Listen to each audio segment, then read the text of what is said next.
மதம் மாத்திரம்னு சொல்ற உங்களுக்கு தான் இந்த பதில். இது மத மாற்றம் இல்ல, மனமாற்றம். இயேசுவ சொல்ல எங்களுக்கு சட்டத்துல இடம் இருக்கு, அதனாலதான் செய்யறோம். அதை விட எங்க ராஜாதி ராஜா எங்களுக்கு கட்டளையா கொடுத்ததை கண்டிப்பா செய்வோம். ஆமா, எல்லாரும் நாசமா போகணும்னா சுவிசேஷ சொல்றோம். நல்லா இருக்கணும், சமாதானமா வாழணும் தானே சொல்றோம். இயேசு நேசிக்கிறார்னு சொல்றோம். அவர் ஏன் உனக்காகவும் எனக்காகவும் மறிச்சார்னு சொல்றோம். யாரையும் கட்டாயப்படுத்தலையே. பிடிச்சா ஏத்துக்கோங்க, இல்லாட்டி ஃப்ரீயா விடுங்க. நஷ்டம் உங்களுக்கு தான். சார், ஊருக்கு ஊரு திரும்பி கொஞ்சம் பாருங்க. படிக்காதவனை படிக்க வைக்க பள்ளிக்கூடங்கள் எத்தனை இருக்குன்னு. எல்லாம் saint John, saint Matthew, CSI, Lutheran அப்படின்னு எங்க பார்த்தாலும் ஸ்கூலு, காலேஜ் தான். போட்டுக்க நல்ல Dress கொடுத்து, சாப்பாடும் போட்டு, மருத்துவ வசதிகள் செஞ்சு கொடுத்து எத்தனை ஸ்கூலு, காலேஜ கட்டி இருக்கிறாங்கன்னு கொஞ்சம் போய் பாருங்க.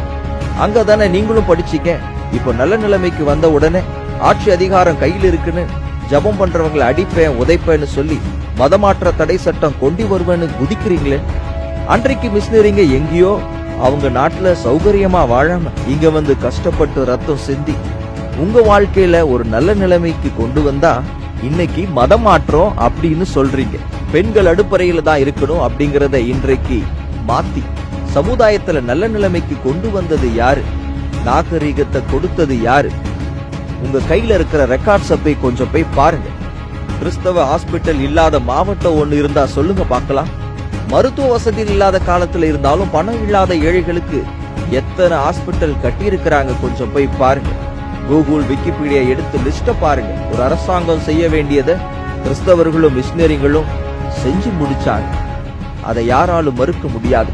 Children orphanage, voltage home, disable home அப்படின்னு எத்தனை கட்டி இருக்கிறாங்க. மதம் மாத்திரம்னு கத்திக்கிட்டு சண்டைக்கு வரன் உங்களை பார்த்து கேட்கிறோம்.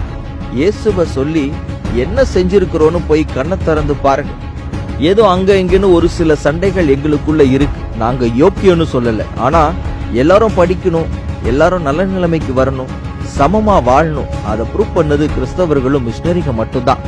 இயேசுவ சொல்லி கிறிஸ்தவனா மாத்தி ஒன்னும் எவனையும் கஞ்சா விற்க சொல்லலையே, பீடி சிகரெட் குடிக்க சொல்லலையே, தண்ணி அடிக்க சொல்லலையே, கொள்ளையடிக்க சொல்லலையே, கொலை பண்ண சொல்லலையே, இன்னொருத்தனை வெறுக்கையும் சொல்லல.